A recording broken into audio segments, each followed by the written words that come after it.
Hi, this is Ken Jareski, and today we're talking pictures with Grace Wilson. Grace is a talented photographer. She's working out in Ohio, and she is one of the first recipients of our grant from the Curious Society, the Gad Schuster Gross Grant, which is named in honor of a buddy of mine who was killed in Iraq. Hi, Grace. Hi, How you doing? I'm doing well. Pretty good. The sun's out today. Good, Can't good, complain. good. So you're a photographer and you're still in college and you've been doing some great work. You're working with one of our editors.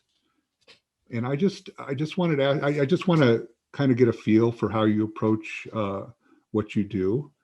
And first off, what are you studying in college exactly?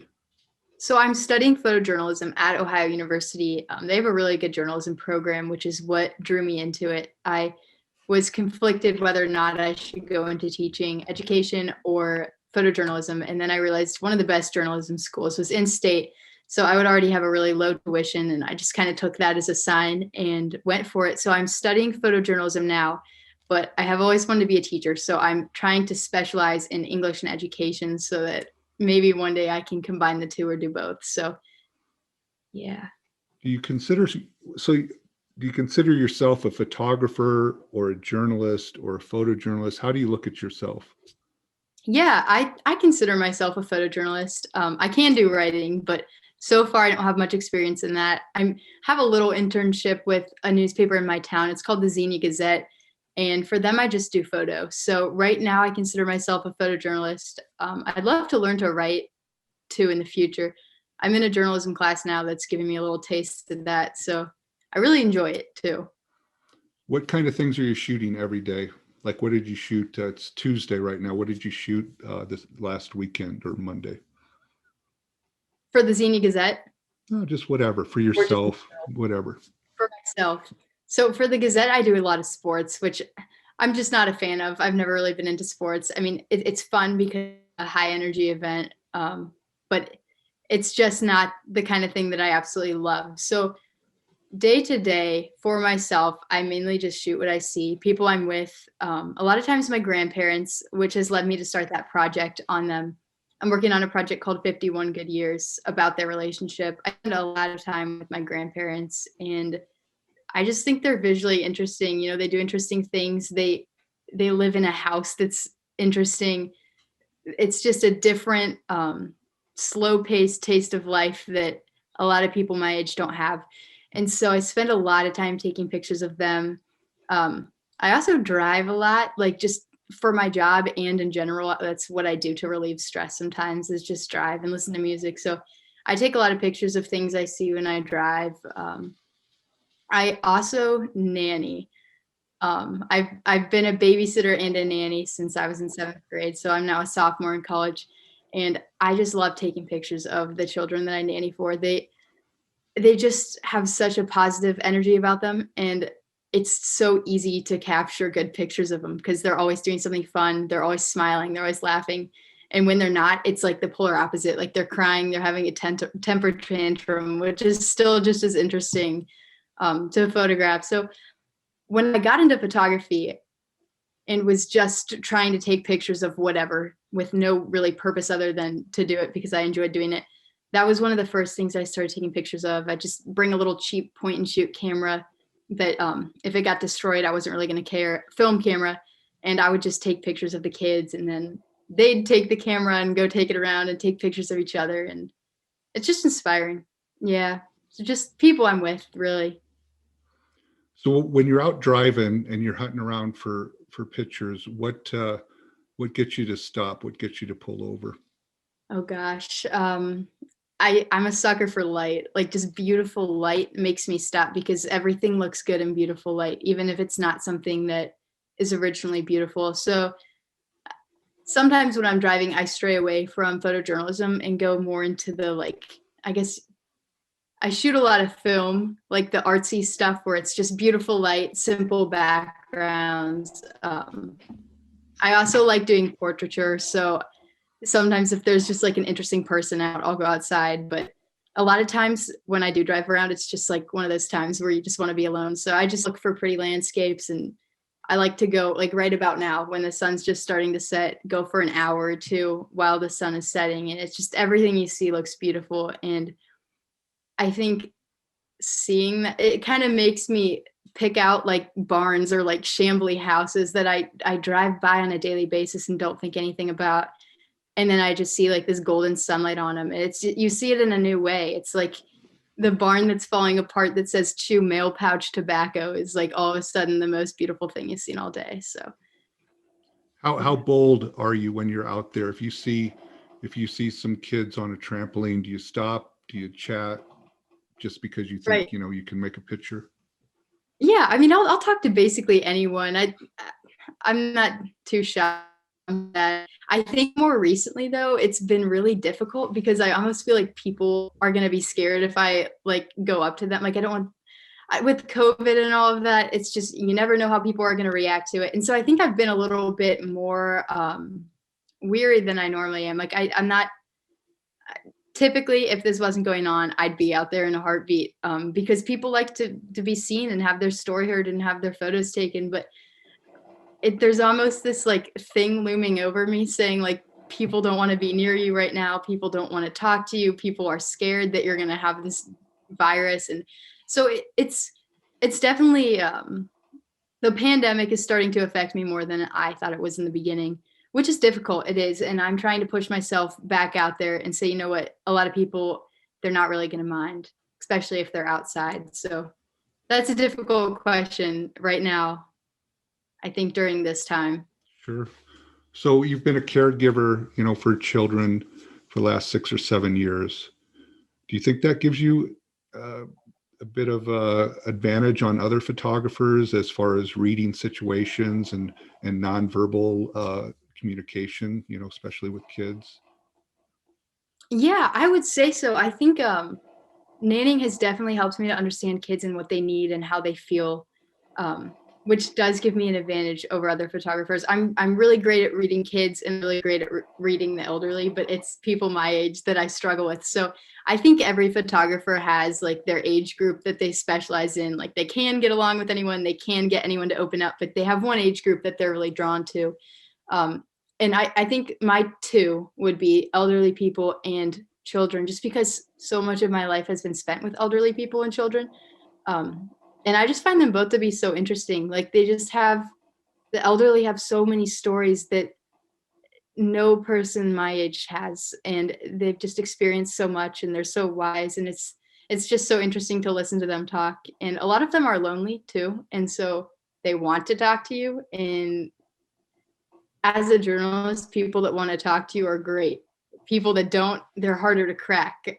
But yeah, and children that they open up to anyone. They really do. And it takes a little bit of you got to find your inner child. You got to pull that back out, which is difficult sometimes. It is, but yeah, children just really just give me this overall positive outlook on the world and in photography, but really in my whole life. They just really inspire me to be more open. Yeah, be more open, be more receptive to other people and what they have to say, regardless of what stereotype I may make up in my head about them. It just Do you think you children spend are more just time they're great. talking or more time shooting when you're with a subject?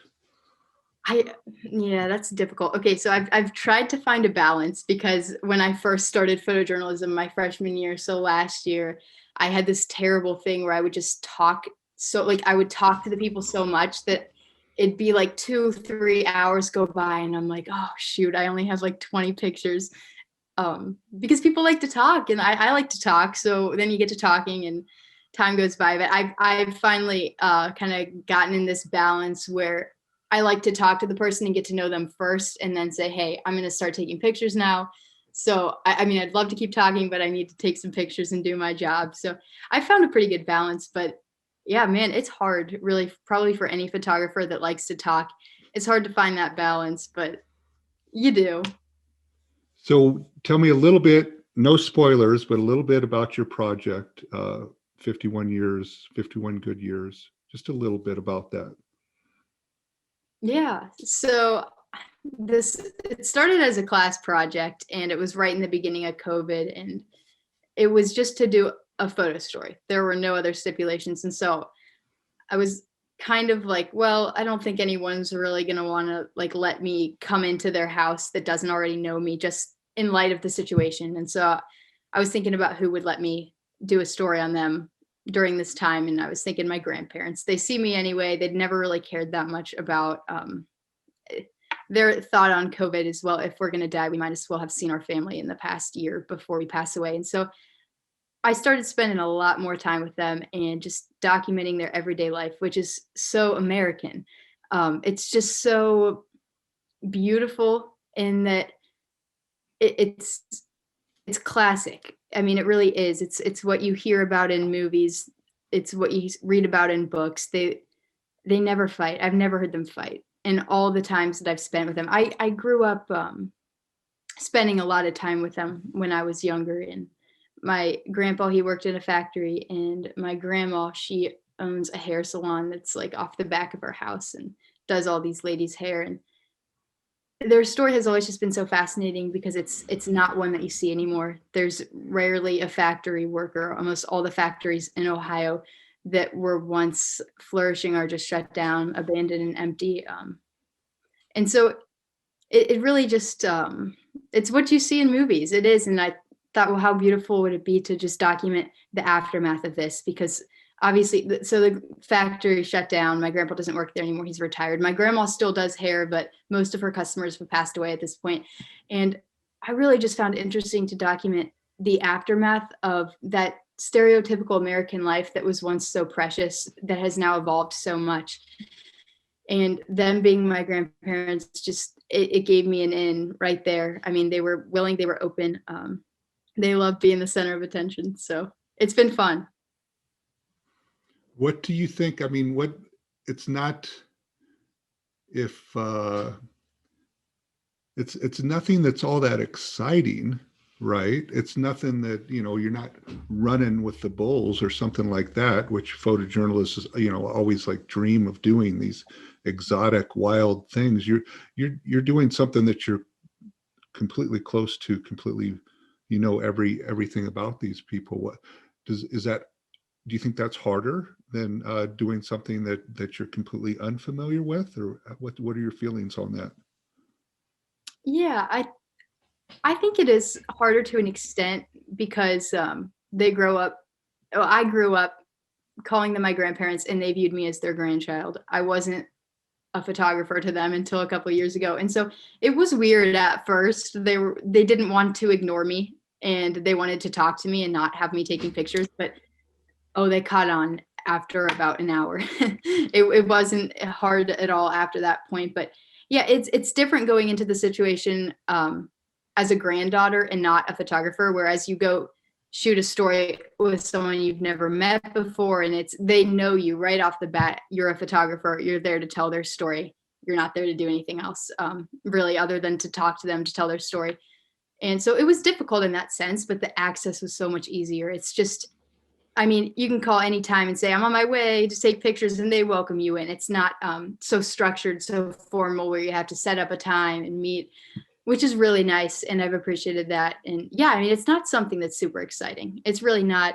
It's just kind of taking a step back and looking at the beautiful, quiet moments of life and older people. And I think it just kind of gets me at least to slow down from my daily life. We're super busy. These Zoom meetings you have from 8 to 5. It's just, you take a step back and you look at what America was before all this happened. And you try to remember that that stuff's still there under all of this hecticness and busyness that we're all in. It's the beautiful, quiet moments are still there. And I guess my point in doing this story is just to get people to see that they still exist. So you got this grant, and it's not a big grant, but I think one of the great things about this grant is you get to work with a very experienced photo editor, and you're working with Natalie. And I don't know if you've ever had that experience working one-on-one closely with a photo editor. Can you just speak about that and how that is maybe it's made your work better, maybe it hasn't, but just, what is that like? It is what I have always wanted. I am telling you, this internship I got, I was really, really hoping that there would be someone who was very knowledgeable, that would help me and lead me along, because this is my first job in photojournalism. I have no idea what I'm doing. Um, but there wasn't. It's a very small newspaper. I feel like I know what's going on more than any of them do. And they've had this job for like 30 years. It's just, um, it's not what I expected. It's great. I love it. It is so fun. And it's good to get some experience, but this grant has been a blessing because you have someone to work with one-on-one, and that's a valuable thing, especially when you're just starting out and you don't really know what's going on. I mean, you've learned what you've learned from school, and I'm only halfway through school, so I don't even know that much. And Natalie has so far been a blessing. I mean, we really just got to know each other like over the past week, but she's so knowledgeable, and just for her to be able to look at my pictures and tell me, this is what you need to change, this is what you need to add, and this is what you need to take away. I mean, she tells me things about my pictures that I would have never noticed. She pointed out like this reflection in a refrigerator, and she's like, that is so beautiful, you got to up the highlights on that. And I didn't even notice that was there. It's just so nice to have a second eye from someone who's not on the same step of the game as you are. It's different having your classmates help you out, or the professors are so busy they don't have time to go through every kid's photos in the class. I mean, they've got 30 other kids to look at, but yeah, it's really nice having someone to help you one-on-one, especially when you're just trying to get your foot onto the field, because it's it's intimidating. Photojournalism is, because it seems like everybody knows each other and everyone's interlinked, and it's like if you mess up one time, you're never going to get a job in this career, because it's just so it's a tight knit small community. And so it's been really nice to have her kind of take me in and help me out and give me an idea of what I can do to be better. I'm so glad to hear you say that, because that was kind of the idea behind this grant, is to give a young person the opportunity to work with, and basically get an inside track into our magazine and working with our editors. That seems to me is, like you said, a real blessing that is hard to accomplish in other places that are more busy or just don't have the staff to do that kind of stuff. Yeah. So It is really nice. I love what you guys are trying to do here, and I think it's really successful so far. I mean, I remember the first email I got, and I was like, "Oh, this is interesting. We'll see where it goes." And then, like a week later, my whole class is asking me about it, and I'm like, "Oh my gosh, this is like people are really catching on and jumping in," and it's just so beautiful to see everyone's work. And the future of this, I cannot wait to see. It seems really amazing, everything you guys are trying to do, and this magazine is going to be really awesome. well, thank you, Grace. Thanks for doing this project, and I'm so excited to see how it turns out. I saw the early stuff. I haven't seen any of the later stuff.